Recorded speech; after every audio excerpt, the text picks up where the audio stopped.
All right, awesome artists. Today we're going to see how to make our clay sea turtles. So the first step we're going to do is get a sphere of clay. Okay. And this is going to be the body of our clay sea turtle. So we're going to make a pinch pot like we did last year. First step is called opening up the clay. And so I made a little indent here. And with my thumb, I push down, not flat. So I don't want to push flat because that's what this is it's gonna look like this. Okay, that's different than pushing down. So we don't want to push flat.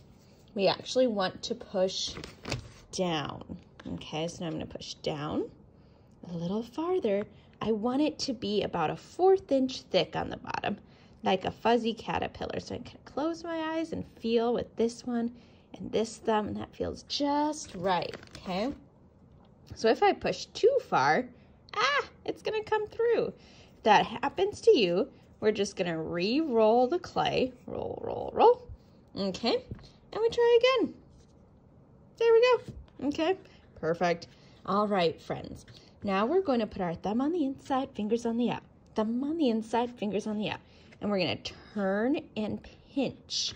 Turn and pinch. Now I want my sea turtle's shell to be kind of wide.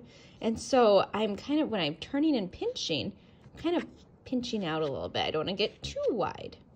Okay, but look, now it's big enough. I can have my both thumbs in and fingers on the outside. And I turn and pinch. Turn and pinch. All right, we want it to be that 1/4 inch thickness, that fuzzy caterpillar inch thickness, all the way around.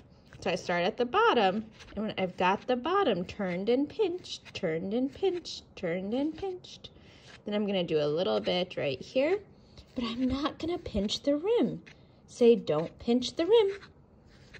And I don't pinch the rim because then, you know, when we put it in the kiln, it's gonna get hard, okay? And then it would get all jaggedy, and we don't want that to happen. All right. If I want to kind of change, I like this shape a little bit. Now I can dip my finger in the water. I'll come around with the water bucket and we smooth the rim.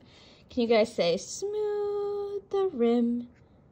Nice, nice. Okay, so I smooth the rim just like that. Okay, so it looks nice and kind of buttery-ish. Yeah, it's not, but kind of looks that way. Okay. That's looking good.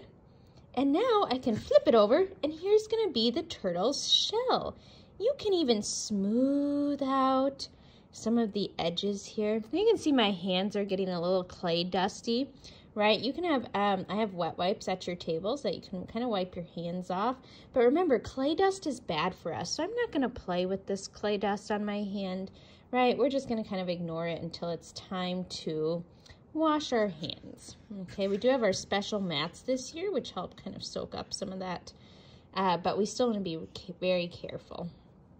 All right, and I kind of smoothed out the little edges that I wanted smoothed out.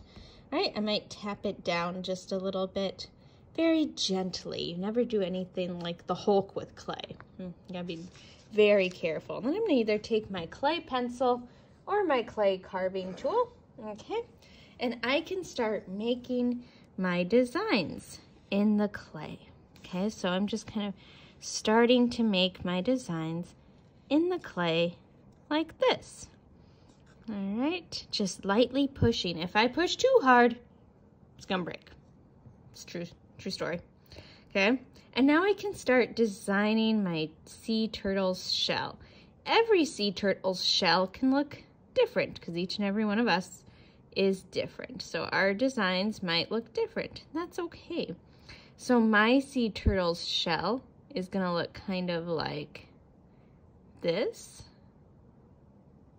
All right, I like that design. And go kind of like that there.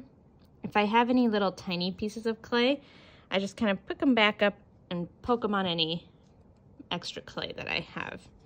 Okay, now I'm going to come down around the edges and just add a few designs around this part of my clay sea turtle's shell. The shell of the sea turtle.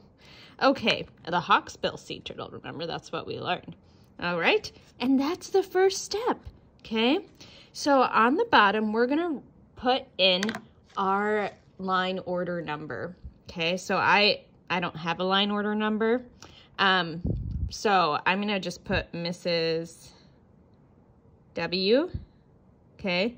But let's pretend I have one, 32. Okay, no one has that number. So I'm gonna put 3, 2 as my line order number. Okay, there we go. Now today we're going to get a Ziploc bag to put in our clay sea turtle shells, and they're gonna stay nice and moist. That means they're gonna keep the moisture, the water inside of the clay, and it won't dry out, so we can add the head, fins, and tail tomorrow. All right, we'll be right back. I'm gonna go grab my bag. All right, catch you in just a sec. All right, so on the bags, I also have written numbers. So mine was 32, okay. You're gonna get the bag with your line order number on it. Open it up, slide in carefully, okay? And it has to be all the way shut. I can help you if you need help. And I'm gonna kind of open it after that, push all the air out, and close again. All right, now it'll be ready for tomorrow. We're gonna put it on the back cart, and here's how to do cleanup today. Okay, I know we didn't use this little friend. That'll be for tomorrow, okay? So you guys don't have that at your table spot. I have the water bucket. Here's what you guys are gonna do. You're gonna put your clay pencil, your clay tools in the sink. All right, any extra clay can come back up to me. And we have these sponges to help wipe off our clay mats to make sure no clay gets on the floor or anywhere else, okay? We're gonna wipe those up, then I'm gonna come around and collect the clay mats, and then you're gonna go wash your hands by the sink. When you're done today, we can do some clay blocks on, or not clay, we're gonna do some building blocks on the carpet. And after your hands are washed, your hands must be washed, and we'll have a few helpers today help wipe down our room with wet wipes. All right, that looks pretty nice. All right, awesome artists, we'll catch you tomorrow for our next step.